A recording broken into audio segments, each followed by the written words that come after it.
Everyone, आज का हमारा नेक्स्ट क्वेश्चन है एटम्स चैप्टर पे।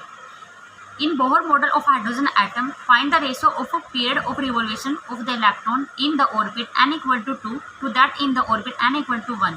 इस क्वेश्चन में क्या बोला जा रहा है कि हमें क्या करना है, हाइड्रोजन एटम के लिए बोहर मॉडल कंसेप्ट लेना है। ठीक है, हमें रेशो किसका बताना है, फ्रीक्वेंसी का। ओके, इसको कैसे बताते हैं, कैसे इसको रेशो हम फाइंड आउट करते हैं। देखो ध्यान से, मान लो हमारे पास कोई न्यूक्लियस है, ठीक है, उसको हम कैसे रिप्रेजेंट करते हैं, जेड से, और ये इसकी ऑर्बिट्स है इलेक्ट्रॉन। मान लो इसमें इलेक्ट्रॉन क्या कर रहा है, रिवॉल्व कर रहा है इसकी ऑर्बिट्स में।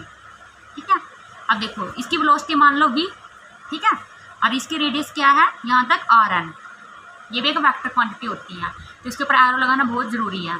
ठीक है, अब हम क्या करते हैं, इसकी फ्रीक्वेंसी कैसे फाइंड आउट करते हैं। देखो बोहर मॉडल के लिए फ्रीक्वेंसी का जो फॉर्मूला है वो हमें ध्यान रखना है। वो क्या होता है, frequency equal to 2r infinity c Z का square divide by n cube. ये फॉर्मूला बहुत ही मोस्ट इंपॉर्टेंट है। ठीक है, ये फ्रीक्वेंसी है, हमें निकालना क्या है, टाइम पीरियड।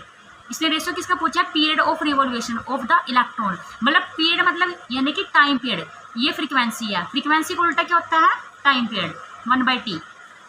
देखो अब हम क्या करेंगे, तो t की वैल्यू कैसे लिखेंगे यहाँ पे, n cube divide by 2r infinity c Z का स्क्वायर।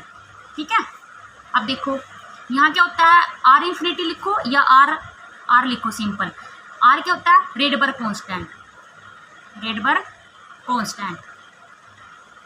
ठीक है, इसकी न्यूमेरिकल वैल्यू कितनी होती है, 1.097 इंटू 10⁷ बाई मीटर।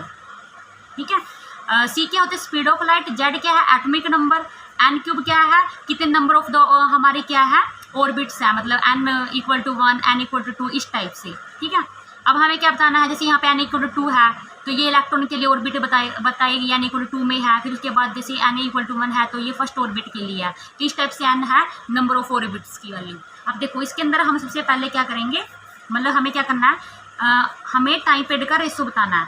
तो टाइम पीरियड के अकॉर्डिंग हम यहाँ से क्या कंक्लूजन पॉइंट निकला, तो ये हमें सिर्फ ऑर्बिट्स को देखना है ना, बाकी टर्म हमें क्या करनी है, थोड़ा अपने माइंड में क्या करना है कि हमें इन चीज़ों को थोड़ा नेगलेक्ट कर देना है।